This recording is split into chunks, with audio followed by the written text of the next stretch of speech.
भागवत कथा में गोवर्धन पूजा के साथ 56 भोग के दर्शन।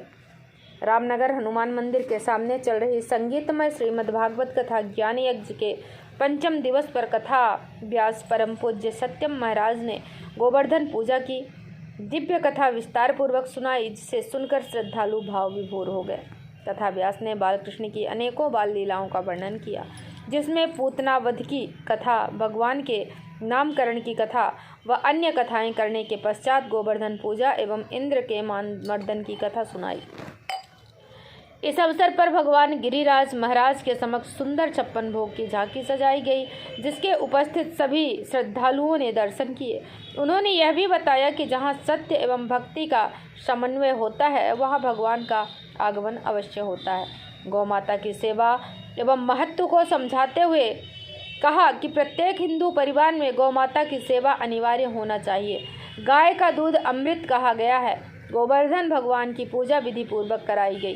कथा व्यास ने भजन में तो गोवर्धन को जाऊं रे सुनाया, जिस पर श्रद्धालु झूम झूम कर नृत्य करने लगे। अंत में आरती के बाद 56 भोग का महाप्रसाद सभी भक्तजनों को वितरित करवाया गया।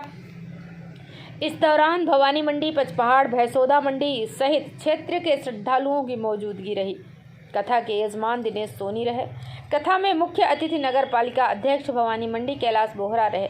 अतिथियों में जगदीश सोनी, स्वर्णकार समिति अध्यक्ष राजेश व्यास, डॉक्टर अम्बे माता मंदिर के पुजारी कैलाश व्यास, शिवालय मंदिर के पूर्व पुजारी Navin Parasar, BPA news channel Rajasthan के डायरेक्टर किशोर तंवर, राजू शर्मा आदि की गरिमामय उपस्थिति रही। कथा में महेंद्र सिंह परिहार, विनोद टेलर, रामदयाल शर्मा, वीरेंद्र शर्मा, संस्कार शर्मा, सुभाष शास्त्री, मनमीत नैतिक, पार्थ परिहार, राजमल मौजूद रहे। भवानी मंडी से बीपीए न्यूज़ संवाददाता किशोर तंवर की रिपोर्ट। सद्गुरुदेव की कृपा से और आप सभी के आशीर्वाद से एक बहुत बड़ा रामनगर धाम में जो शुभ कार्य हो रहा है, इसमें सबसे ज़्यादा सहयोग नगर पालिका अध्यक्ष श्री भाई साहब ने दिया है, जिसके लिए मैं उनकी बहुत बहुत आभारी हूँ। तालियां साहब के लिए। आप सभी भाइयों को, बहनों को और पिता स्वरूप मेरे परम पिता रूप आपको मैं प्रणाम करती हूँ। भक्ति स्वरूप माताओं को मैं प्रणाम करती हूँ। देखो, यज्ञ बहुत करते हैं, हवन बहुत करते हैं, पूजा पाठ बहुत करते हैं। सभी अपने अपने घरों में सत्यनारायण की कथा करते हैं, गणगौर का व्रत करते हैं, कोई अपन 11 का उद्यापन करते हैं, लाखों रुपए खर्च कर देते हैं, लेकिन उसका पुण्य सिर्फ अपने को ही मिलता है।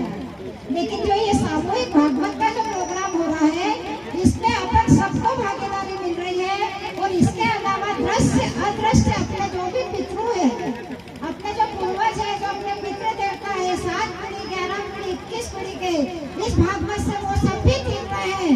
इसलिए पितृ देवता की जय। आप सभी अपने अपने पितरों का आह्वान करो। आपको सबको एहसास होगा कि वास्तव में हमारे पूर्वज हमारे साथ बैठ कर के इस भागवत कथा का रसपान कर रहे हैं।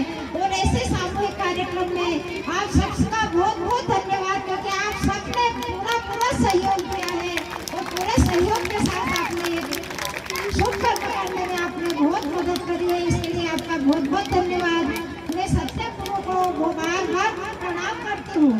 वेद व्यास की गादी पर बैठने वाले गुरु, ये मेरा बेटा नहीं, व्यास से बना हुआ है, इसमें मैं बार प्रणाम करती हूँ। और इनकी माता पिता को प्रणाम करती हूँ, जो उन्होंने ऐसे बच्चों को जन्म देकर, और उसके बाद उस माता यशोदा को प्रणाम करती हूँ। उस माता यशोदा को प्रणाम करती हूँ। शांति बहन को, जो इसको पाल पोस कर इस लायक बनाया कि आज 5 साल में ये व्यास गादी पर बैठ गया। शांति